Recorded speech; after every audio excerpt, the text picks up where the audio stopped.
Correspondencia. Londres, Inglaterra, 10 de septiembre de 1940. Cedric, ha sido horroroso. Los bombardeos empezaron hace unos días. Llegaron por el horizonte como una legión de cuervos mortíferos, dejando columnas de humo a su paso. Las aterradoras explosiones azotaron la ciudad y los corazones de todos los londinenses. Las chicas y yo estamos bien. Tan solo quería que lo supieras. Con amor, Jane. Gloucestershire, Inglaterra, 18 de septiembre de 1940. Querida Jane, cuando me enteré de los bombardeos tuve que hacer acopio de todo mi autocontrol para no coger el primer tren que saliese e ir a buscarte, aunque no tuviese ni idea de qué hacer después. Se prevé que los ataques sean constantes, así que ten cuidado, Jane, sé precavida. No te confíes, la situación será complicada durante un tiempo. Ayer mismo pasé a engrosar la lista de la RAF. Necesitan pilotos desesperadamente. Mañana parto hacia mi nuevo destino. Supongo que remitirán allí tus cartas y me escribes antes de que consiga sentarme. Tuyo, Cedric. Londres, Inglaterra, 3 de octubre de 1940. Querido Cedric, debería darte la enhorabuena e imagino que estarás satisfecho con las últimas noticias. Pero me inquieta saber que estarás allí arriba, expuesto ante el peligro. ¿No tienes miedo? ¿No piensas nunca en las consecuencias de nuestras elecciones? Supongo que estoy más alterada de lo habitual por lo que está ocurriendo en Londres. Primero lanzan bombas incendiarias para marcar los objetivos y luego sueltan los explosivos. Ayer regresé a casa andando y a 3 calles, en la esquina donde estaba la pastelería, vi que solo quedaba un cráter deforme del que aún salía humo. Cuando era una niña, mi madre me dejaba elegir el sábado un pastelito de ese sitio. Tuve la impresión de que hacía una eternidad de aquello. Peor aún, había tenido que ocurrir en otra vida. Hay situaciones que nos ponen contra las cuerdas, pero estoy convencida de que es justo entonces cuando salen a la luz las mejores cualidades del ser humano, la valentía, el amor, la esperanza, la empatía, y quiero dejar que aniden dentro de mí. Así que me he propuesto levantarme con buen ánimo cada mañana, porque a fin de cuentas seguimos adelante. Saborear el té empieza a escasear y pronto dejará de estar al alcance. Pasear por Hyde Park con Lily y quizá recordar lo felices que fuimos allí aquel día, imaginando todos esos futuros que nos esperan. Por la tarde disfrutaré de la conversación con las chicas, aunque tengamos que hacerlo en el refugio subterráneo, y antes de dormir pensaré en ti. ¿Sabes qué es lo que echaba de menos anoche? El roce de tu barba incipiente en mi mejilla. Es curioso, molesto y agradable a la vez, un poco como esta vida. Con amor, Jane. Tankmere, Inglaterra, 24 de octubre de 1940. Querida Jane, lamento la demora, pero no he podido escribirte antes. Desde que llegué todo ha sido caótico y abrumador. ¿Crees que es raro que admita que una parte de mí lo está disfrutando? Quizá no lo entiendas, pero ahí arriba todo pesa menos y esa ligereza es adictiva. El mundo parece diminuto y uno se da cuenta de que su propia existencia es irrelevante. Si mañana muriese, nada cambiaría. Trastocaría las vidas de las personas que me aman, pero poco más. Es una de las reflexiones habituales en mitad del duelo. ¿Cómo es posible que mi ser querido ya no esté y todo sigue igual? Amanece y anochece, y así mientras el mundo continúe siendo mundo. Claro que temo la muerte, no soy un insensato, pero cuando estás pilotando no hay tiempo para divagar. Además, temo más no poder defenderme y estar allí abajo mientras las bombas caen, como durante aquellos días en Francia. Aquí la muerte te rozaba la nuca y apenas había margen de maniobra. Y también entra en juego el odio, y la adrenalina y el orgullo. Todo se mezcla dentro de la cabina. En este lugar, la vida se cuenta por misiones y consiste en regresar de una más y prepararse para la siguiente. Entre misión y misión, podría decirse que no hay nada, solo la espera. Son casi peores los momentos vacíos porque entonces puedo reflexionar, y me angustia saber que Londres está siendo bombardeada y que tú estás allí. Haces bien en disfrutar de los pequeños placeres. No queda mucho más en este huracán de incertidumbre. Se me ocurre algo. Vuelve a mandarme acertijos. ¿Me harías el favor? Te parecerá una tontería, pero así tengo en qué pensar. ¿Sabes cómo te imagino a veces? Tumbada sobre la hierba, bajo el sol de verano, en uno de los acantilados de Cornualles, con un montón de números flotando a tu alrededor y tú espantando a los pares como si fuesen molestos insectos. Los pobres no tienen la culpa de ser odiados de forma irracional. Tuyo, Cedric. Londres, Inglaterra, 7 de noviembre de 1940. Estaba tan preocupada. No vuelvas a tardar tanto en escribirme, por favor. Temía que te hubiese ocurrido algo terrible. Te lo perdono tan solo porque tu carta ha sido más larga de lo habitual, y en estos momentos estoy sonriendo tras leerla. Además, pese a mis miedos, estoy convencida de que tu destino era estar allí. ¿Sabes lo que me dijo Christopher Collins cuando le conté que eras piloto de la RAF? Que el día que el presidente visitó la sala de control, una legión de aviones nazis efectuó un ataque y las bombillas de cada escuadrón británico se encendieron para señalar que estaban en el aire. Tras un rato de tensión, las bombillas comenzaron a apagarse una a otra y los aviones alemanes se alejaron.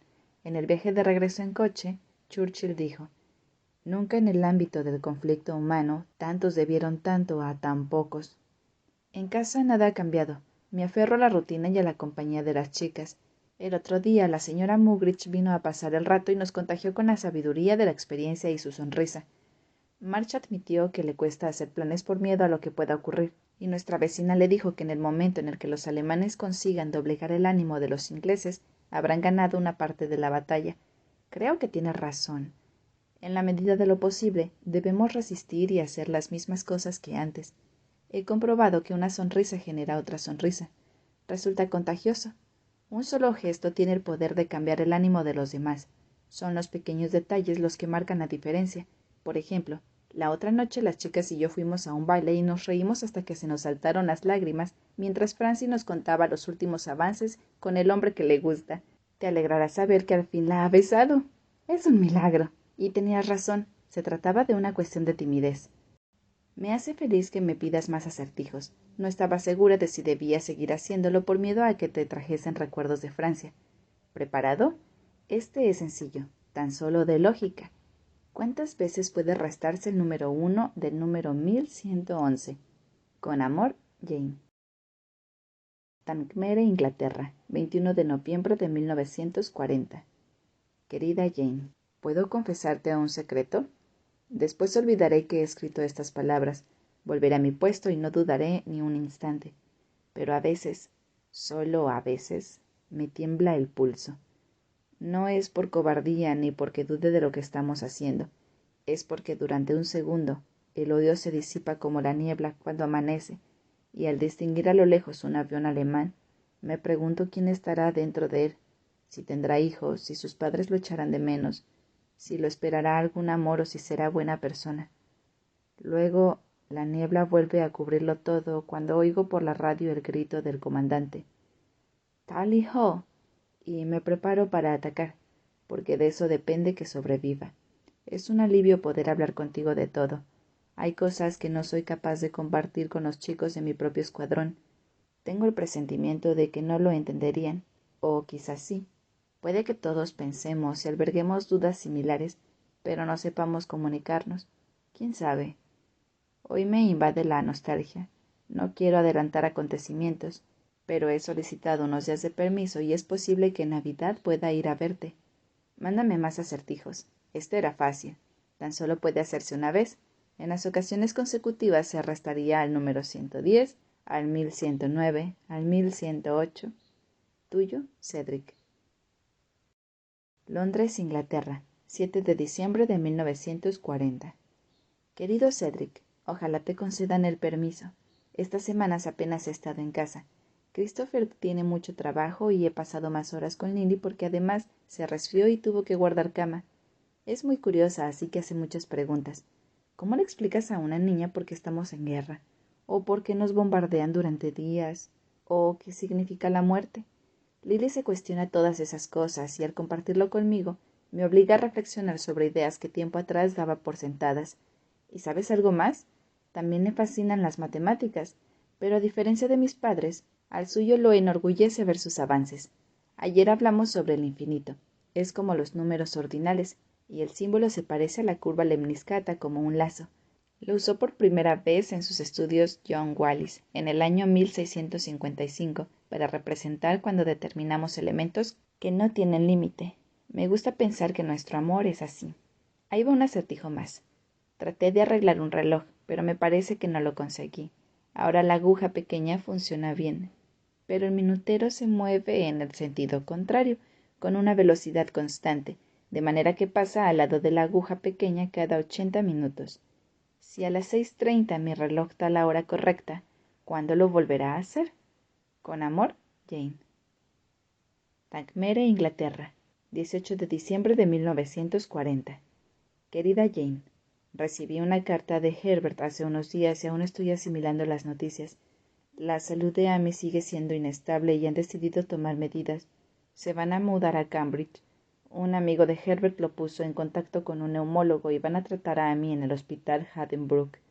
Me apena imaginar hacia la casa donde crecí, pero resulta tranquilizador saber que mi hermana estará en las mejores manos. Y ahora viene la sorpresa. Julie y Herbert van a casarse. Es curioso. Nunca había meditado, como es debido, sobre la naturaleza de su relación. En la carta, Herbert me confesaba que solo había estado enamorado de 2 mujeres. Una se llamaba Claire, y murió cuando él luchaba en el frente. La otra era mi madre. Decía que llevaba años sintiéndose culpable por miedo a traicionar la memoria de nuestro padre y le preocupaba mi opinión. No entiendo la razón. Me siento feliz. No es solo por el cariño que le guardo a Herbert, sino porque confío en que juntos puedan estar a salvo y en paz. Te reirás de mí, pero no he descifrado el acertijo. Me han concedido 2 días de permiso, así que cuando tengas esta carta en tus manos estaré a punto de ir a tu encuentro. Infinitamente tuyo, Cedric. El cumpleaños de Ana, Edimburgo, Escocia, 1996. Mamá, ¿podemos llevar afuera el radiocasete? Sí. ¿Y la caja de las muñecas? Vale. ¿Y la cuerda de saltar? Ana, saca todo lo que quieras. La niña soltó un gritito de emoción que imitaron sus 4 amigas. En 10 minutos el estrecho espacio al aire libre que se abría en la parte trasera de la casa estaba lleno de trastos y ellas bailaban al ritmo de una canción de moda, porque Peter le había grabado una cinta a Ana como regalo de cumpleaños. El día estaba siendo fantástico. Tras despertar a Ana con felicitaciones y besos, Margot le había preparado sus tortitas preferidas con sirope de chocolate y habían desayunado junto a Eleanor en la cocina. Hacía buen tiempo y Peter se mostraba extrañamente cordial, pese a que había resoplado con especial intensidad cuando Margot le había sugerido invitar a Nico a la fiesta de cumpleaños. Ella se había sentido perdida e incapaz de dar con la tecla adecuada. Tratar con Peter era como adentrarse en un campo de minas. Con Ana, pese a su carácter intenso, resultaba más fácil dialogar porque era visceral y transparente. No estaba llena de candados como su hermano. Así que en aquel pacífico oasis, las horas se habían esfumado mientras hinchaban globos de colores, colgaban adornos de papel que Ana había pintado y preparaban la merienda. Eleanor se había encargado de hacer el pastel y la campana del horno había sonado segundos antes de que llegasen los primeros invitados. A los O'Donnell pronto se les unieron los Robertson y los Ross. Sacaron sándwiches, pepinillos, galletitas saladas. Luego el timbre de la puerta volvió a sonar. «Ya voy», gritó Margot entre la música. Ahí estaba Cedric, y vestía un traje sobrio, como si en lugar de a un cumpleaños infantil asistiese a una boda. Pero toda esa formalidad desapareció en cuanto le sonrió. Tras él, Graham aguardaba con aire inquieto y las manos metidas en los bolsillos. «Sentimos llegar tarde», se disculpó. «Tranquilos, no es un evento de etiqueta». Margot los acompañó hasta el jardín y los presentó a las familias del colegio que habían ido al cumpleaños. Eleanor llevaba un divertido delantal de Mickey Mouse. Se acercó con una sonrisa y le ofreció una silla a Cedric. «Estoy bien, gracias. Me han hablado de ti». «Espero que de forma favorable», dijo Eleanor. Mientras charlaban con su vecina y uno de los padres, Margot se percató de que tenerlos en casa le resultaba peculiar. Lejos del ambiente escéptico del hospital, Cedric adquiría más matices. El sol le daba en la cara, su cabello entrecano brillaba y parecía más vigoroso. Y Graham despertaba en ella un alboroto desconcertante. Hasta ese día nunca lo había visto usar vaqueros y una camisa negra, y las prendas informales le daban un aire juvenil que contrastaba con ese ceño que fruncía sin cesar. Pero lo que más la sorprendió fue el tono azul de sus ojos a la luz de aquel día. El azul era pálido pero intenso. Recordaba un cielo encapotado antes de la tormenta. Margot notó que un rubor le calentaba las mejillas. ¿Quién era Graham Stone? ¿El hombre frío de sus primeros encuentros? ¿El que apareció después y escondía miedos, dudas y fragilidades, o aquel tipo jovial que había asistido a un cumpleaños infantil? Recordó entonces aquella idea de Cedric sobre que todos somos versiones de versiones de versiones. Tragó saliva y apartó la vista de él. ¿Qué os apetecería beber? Una cerveza, pidió Graham. Vale, ¿y tú, Cedric? ¿Agua? A la mierda, otra cerveza. Papá, Graham protestó. ¿Qué más da? Voy a morirme igual. Deberíais valorar que no me haya fumado un cigarrillo todavía, si no fuese porque prometí no volver a probarlo cuando lo dejé. Que sean 2 cervezas. De camino a la cocina, Margot se cruzó con Peter y le dijo que ya habían llegado los últimos invitados. Había un atismo de curiosidad en la mirada del chico, lo que podría considerarse un milagro, dada su apatía crónica. Cogió las bebidas de la nevera y le pidió a su hijo que se las llevase él, tarea que aceptó con buen talante. Después comprobó de nuevo el estado del pastel y sacó de la despensa otra bolsa de patatas y unos ganchitos con queso que a Ana la volvían loca y que ella se veía obligada a racionar.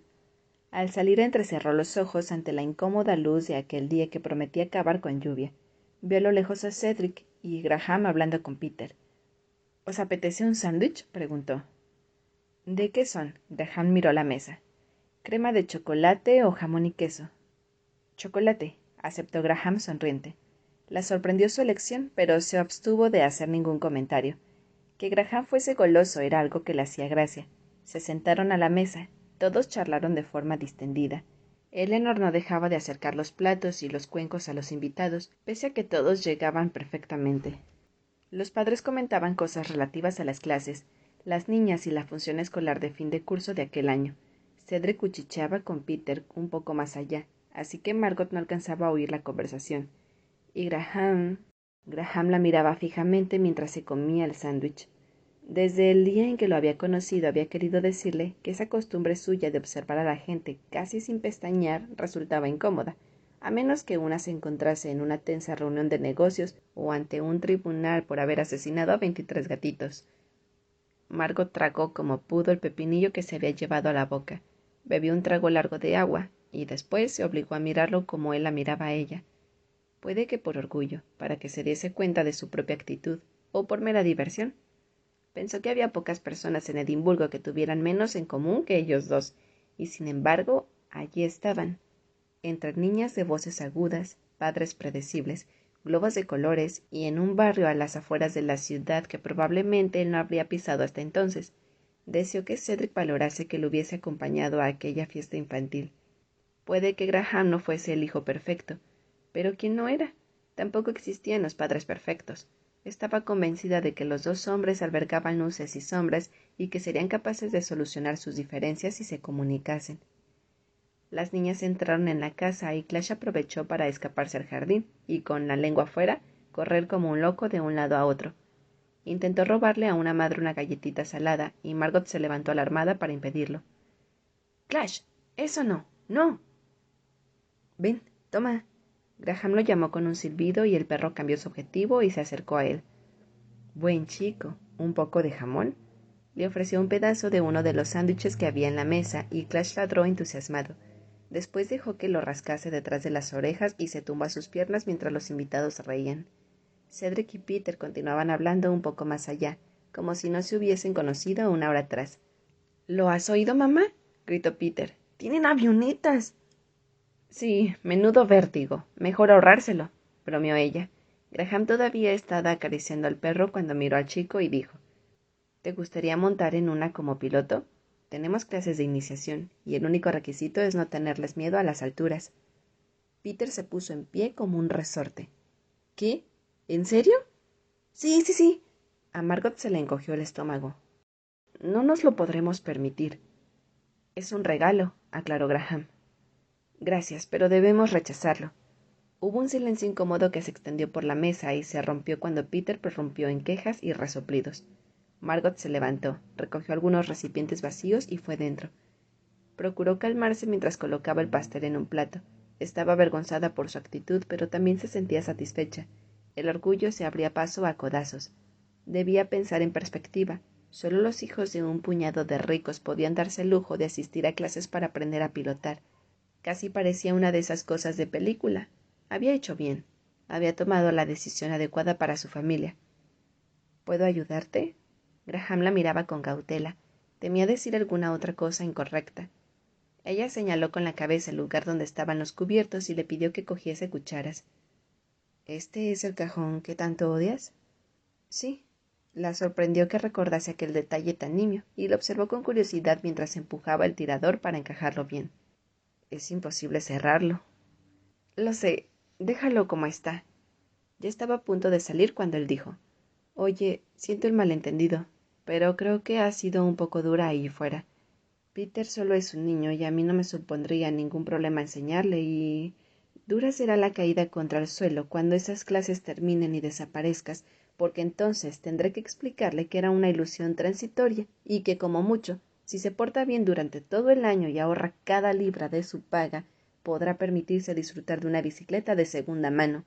¿Comprendes el dilema que supone para mí? No esperó a que respondiese. Regresó al jardín con la tarta en alto, y él pisándole los talones. Eleanor comenzó a cantar y los invitados la imitaron. Cumpleaños feliz, cumpleaños feliz.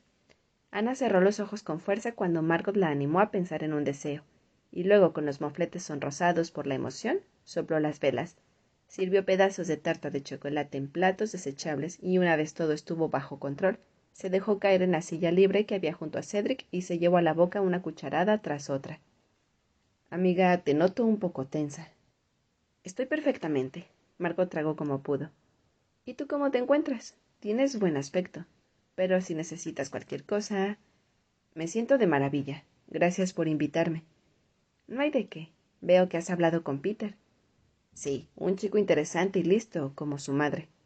Muy gracioso. Se comió la última cucharada. No estaba bromeando, Margot, apuntó Cedric. Graham apareció con un vaso de limonada en la mano. Papá, ¿hemos dejado nuestro regalo en el coche? ¿Qué regalo? No era necesario, dijo Margot. Claro, seguirá en el maletero, contestó Cedric. Los dos miembros de la familia Stunt la ignoraron deliberadamente. Cedric inició una conversación con Eleanor y no tardó en hacerla reír mientras Graham salía con el perro tras él y regresaba poco después con un paquete rectangular bajo el brazo, envuelto de forma meticulosa. Por él. Seguro que ha sido cosa suya, pensó Margot. Nadie en su sano juicio colocaría los trozos de celo con tanta precisión.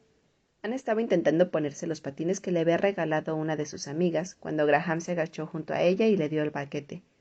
La pequeña sonrió, dio las gracias y empezó a desenvolverlo con prisas. Soltó un largo «¡Oh! ¡Es precioso! ¡Mira, mamá, mira!». Era un tutú de plato en color blanco con infinitas capas de tul suave y fino. En el extremo inferior había un bordado dorado a juego con las zapatillas de satén. Parecía sacado de un cuento de hadas, y Margot no quiso ni pensar cuánto habría costado. Estuvieron en el jardín un rato más, hablando y disfrutando de la compañía, hasta que empezó a refrescar y Cedric dijo que había llegado la hora de marcharse. Su hijo lo ayudó a ponerse de pie pese a sus protestas, y Margot se mordió la lengua para no recriminarle que fuese tan desagradecido. Los acompañó hasta el brillante Mercedes que desentonaba con el barrio como cuando encontraba un cacahuate en un paquete de pipas. Una vez Cedric ocupó el asiento del copiloto, Margot se obligó a sostenerle la mirada a Graham tras el incómodo momento que habían protagonizado en el cumpleaños. «Gracias por traerlo», le dijo. «No hay de qué, ha estado bien». Él no añadió nada más antes de subirse al coche, arrancar el motor y alejarse calle abajo. Margot se quedó contemplando el punto exacto donde el vehículo había desaparecido de su campo de visión al girar a la derecha. Sintió un vacío extraño en el estómago y alzó la vista hacia el cielo. Empezaba a chispear. Al entrar en casa, la aturdió el repentino silencio tras el agitado día. Pronto, los globos de colores que habían hinchado esa misma mañana perderían su esplendor y se arrugarían sin remedio.